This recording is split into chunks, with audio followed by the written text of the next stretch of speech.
আসসালামু আলাইকুম। সম্মানিত দর্শক মণ্ডলী, সকলকে আন্তরিক সালাম, ভালোবাসা এবং শুভকামনা জানাচ্ছি। সেই সাথে আপনাদের সুস্বাস্থ্য এবং দীর্ঘায়ু কামনা করছি। কেমন আছেন আপনারা? রাজনীতির এক কঠিন সংকট চলছে। শান্তিপূর্ণ দেশকে অশান্তর দাবানলে যারা জ্বালিয়ে পুড়িয়ে ছারখার করার চেষ্টা করছে, যারা শান্তিপূর্ণ হলের অবস্থানকে দুর্বিষহ করে তুলছে, রাতারাতি দখল করে গণরুম, গেস্ট রুম গড়ার স্বপ্ন দেখছে, তাদের স্বপ্ন এদেশে সফল হবে না। কারণ এখন ছাত্ররা বুঝে গেছে রাজনীতি কাকে বলে।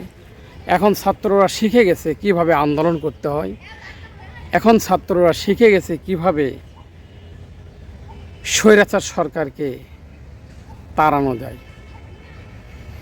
যারা এতদিনে ফ্যাসিস্ট ছিল, ঠিক তাদের পথ ব্যবহার করে, তাদের হাত ধরে যারা বাংলাদেশে অস্থিতিশীল রাজনীতি করার স্বপ্ন দেখছে, সেটা আর সম্ভব হবে না। ছাত্ররা কেন যেন সচেতন হয়ে গেছে, ছাত্ররা কেন যেন জীবন দেওয়া শুরু করেছে। প্রায় ১,৫০০ লোকের মৃত্যু, ৩০,০০০ লোকের আহত, পঙ্গুত্ব। এদের যারা আত্মীয় স্বজন, যারা পরিবার, তারা কি সহজে মেনে নেবে? জুলাইয়ের হাত ধরে ক্ষমতায় এসে জুলাইকে পায়ের নিচে ফেলবেন, নিজের স্বপ্ন বাস্তবায়ন করবেন, জুলাইকে অনিশ্চয়তার দিকে ঠেলে দিবেন, জুলাই আন্দোলনের যারা বীর যোদ্ধা তাদেরকে ফাঁসিতে ঝুলাবেন, রাস্তা ক্লিয়ার করবেন, হিটলারের মতো, হাসিনার মতো স্বৈরাচারী সাম্রাজ্য গড়ে তুলবেন। ইম্পসিবল। ইম্পসিবল মানে হচ্ছে আম পচে বেল। আম পচে যেমন বেল হওয়া সম্ভব নয়, তেমন আপনাদের স্বপ্নও পূরণ হওয়া সম্ভব নয়। স্বপ্ন মানুষ দেখতেই পারে। মানুষ যখন কোনো পরিকল্পনা করে অশুভ রাস্তায়, অশুভ পন্থায়, তখন পরিকল্পনার সময় মনে হয় অনেক কিছু।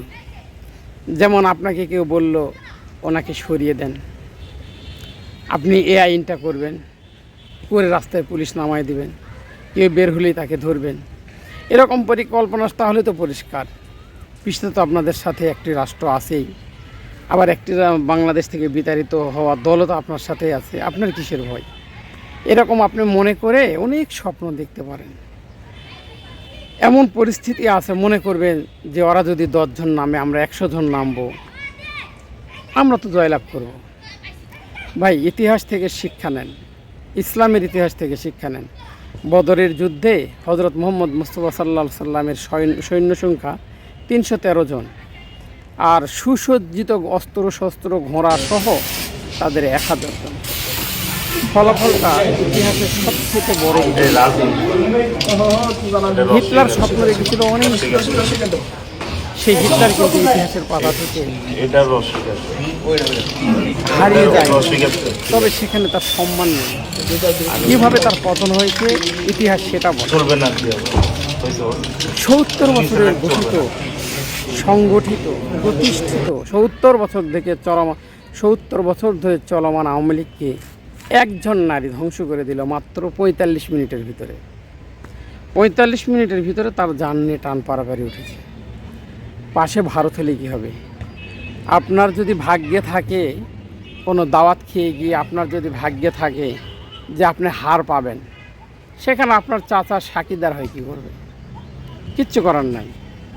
আপনি যদি পড়তে না পারেন, আপনি যদি পড়াশোনা না করেন, আপনার চাচা, আপনার বাবা ম্যাজিস্ট্রেট হয়ে সেই হল রুমে থাকলে আপনি কি করবেন?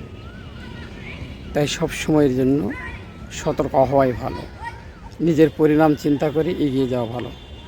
সকলেই ভালো থাকুন, সুস্থ থাকুন, আর এই ব্যাপারগুলো মাথায় রাখেন। বাংলাদেশের জুলাই সনদ বাস্তবায়ন হবে ইনশাআল্লাহ। আসসালামু আলাইকুম ওয়া রাহমাতুল্লাহ।